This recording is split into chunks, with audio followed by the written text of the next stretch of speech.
Hello साथियों मित्रों, आप सभी को नमस्कार। I am Mahipal sir. देखो प्यारे गाइस, प्यारे साथियों, प्यारे बच्चों, आज हम स्टार्ट करते हैं। एक बहुत महत्वपूर्ण लेसन है जिसका नाम है जल। हमारा बहुमूल्य जीवन, इनके हमारे लिए कीमती जो है वो क्या है? जल है। तो आज हम जो है आपके पास इस लेसन के बारे में समझाएंगे। जल, ये साइंस का लेसन है। जल हमारे लिए उपयोगी है, जल हमारे लिए महत्वपूर्ण है। शुरू करने से पहले आप सबको एक दो टॉपिक बताता हूँ मैं, कि जल ही कल है, जल ही जीवन है। इसलिए हमें जल को बचाना चाहिए, जल की सुरक्षा करनी चाहिए, जल को बर्बाद होने से बचाना चाहिए।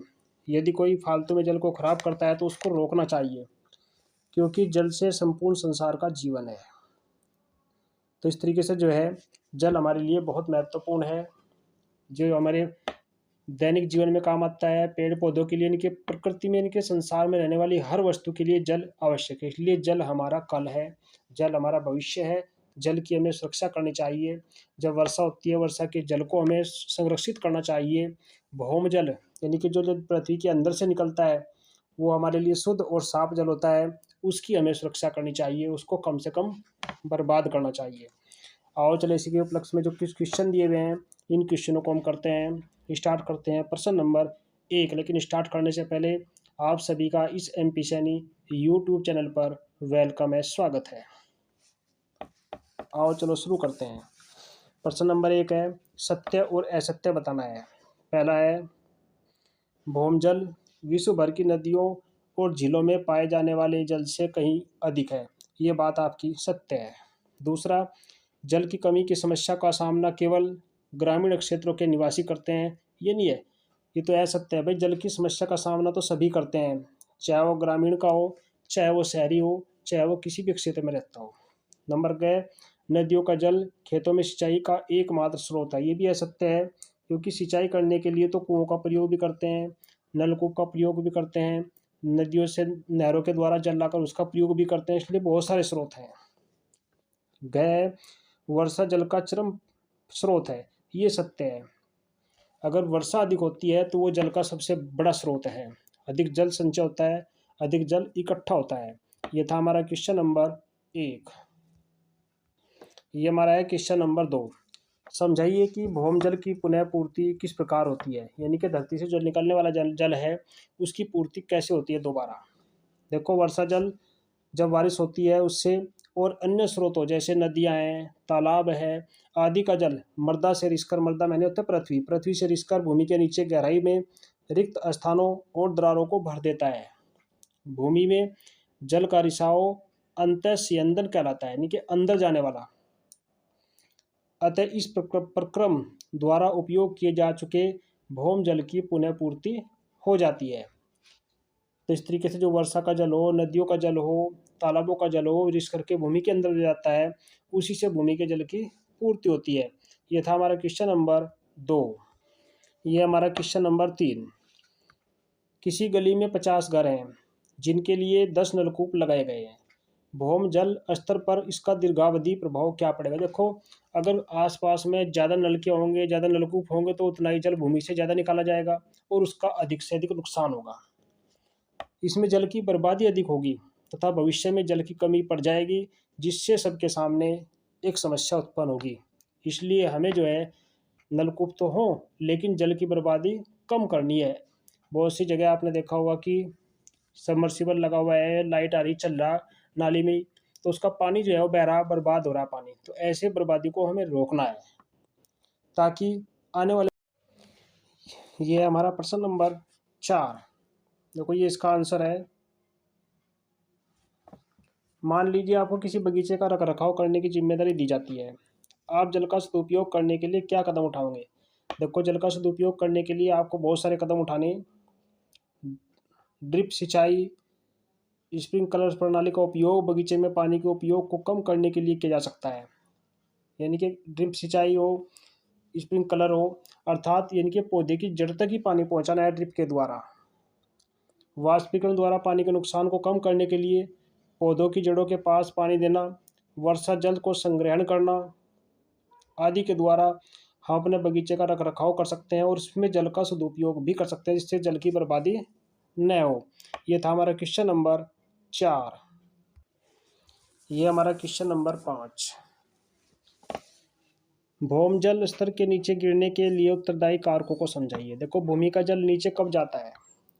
जब निम्नलिखित कारण होते हैं। नंबर 1, पानी की बर्बादी अधिक हो। नंबर 2, बढ़ती जनसंख्या, यानी कि ज़्यादा आदमी होंगे तो उन्हें पानी की ज़्यादा ज़रूरत पड़ेगी। नंबर 3, वनों की कटाई। अगर हम वन काटते हैं तो वाष्पीकरण नहीं होगा, वर्षा कम होगी, जिससे भूमि में जल की कमी होगी, भूमि के अंदर जल का रिसाव नहीं होगा। और नल को खुला छोड़ देना। यदि कोई टंकी लगी हुई है, कोई नल लगा हुआ है, तो आप उसको कंटिन्यू खुला छोड़ देते हैं ताकि उसका पानी बर्बाद होता है। तो इसलिए हमें इन चीज़ों को ध्यान रखना है ताकि हम भूम जल के स्तर को नीचे गिरने से सुधार सकें।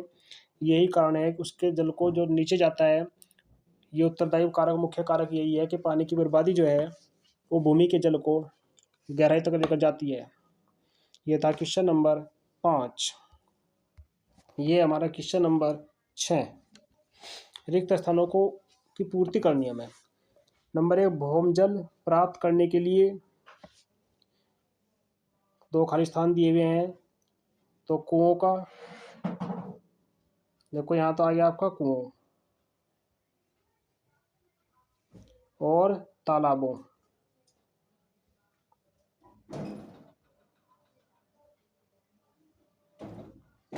का उपयोग होता है। जल की 3 अवस्थाएं। पहली अवस्था क्या है? ठोस। ये ठोस है। दूसरी द्रव, और तीसरी है गैस अवस्था। 3 अवस्थाएं। भूमि की जल धारण करने की वाली परत क्या कहलाती है? वो कहलाता है जल स्तर। यहाँ बढ़ना है आपने, जल स्तर। ये भरा अपना नंबर ग में। घ में भूमि में जल के असरवण के प्रक्रम को क्या कहते हैं? अंतः संयंत्र के अंदर जाना। इसमें भरना है आपको अंतः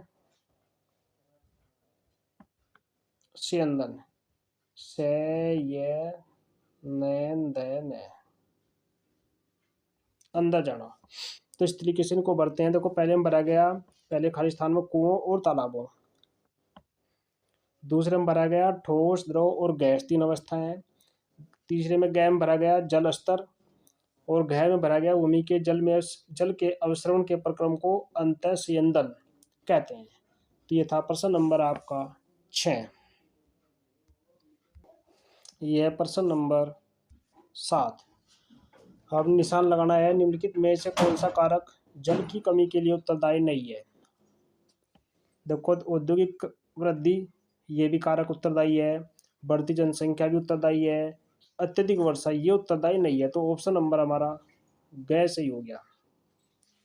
बाकी सभी तीनों कारण जो है जल की कमी के लिए उत्तरदायी है।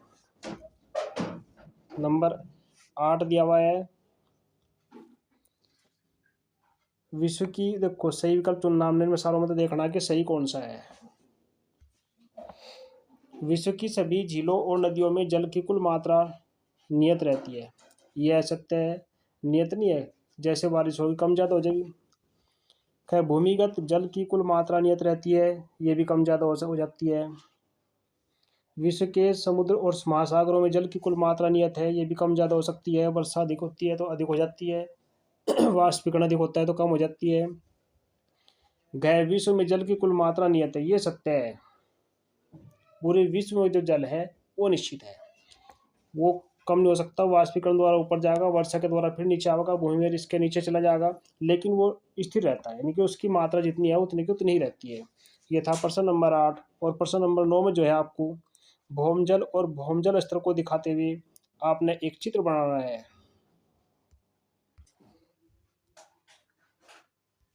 तो कोई ये भौमजल और भौमजल स्तर का एक फिगर दिया हुआ है, ये चित्र आपने बनाना है। भौमजल और उसका स्तर इसमें दिखाया गया है। देखो, ये हैंड पंप लगा हुआ है, इसके द्वारा पानी को धरती से खींचते हैं और ये बादल बरसते हैं, तो भूमि में रिस करके नीचे जाता है, पुनः प्राप्ति होती है। ये भौम जल है, ये जल का नीचे स्रोत दिया हुआ है, भौम जल है पूरा का पूरा। ये नदी और झील हैं, यहाँ से रिस करके जब पानी बढ़ता है तो रिस करके इसमें नीचे जाता है। पेड़ों के द्वारा वाष्पीकरण होता है, वर्षा होती है, वर्षा के द्वारा जल जो है ये भूमि में रिस करके नीचे जाता है। ये जल का स्तर है नीचे। तो इस तरीके से जो है भौम जल प्राप्त होता है, इसको हम संरक्षित कर सकते हैं। तो आपने जो है इसका फिगर बना के इसको अच्छे से तैयार करना है।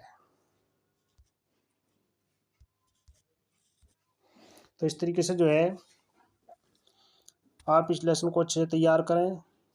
तो अंत में फिर यही है कि जल जो है, जल ही कल है, जल हमारे लिए आवश्यक है, हमें इसकी सुरक्षा करनी चाहिए, इसको बर्बाद होने से बचाना चाहिए। धन्यवाद। जय हिंद, जय भारत।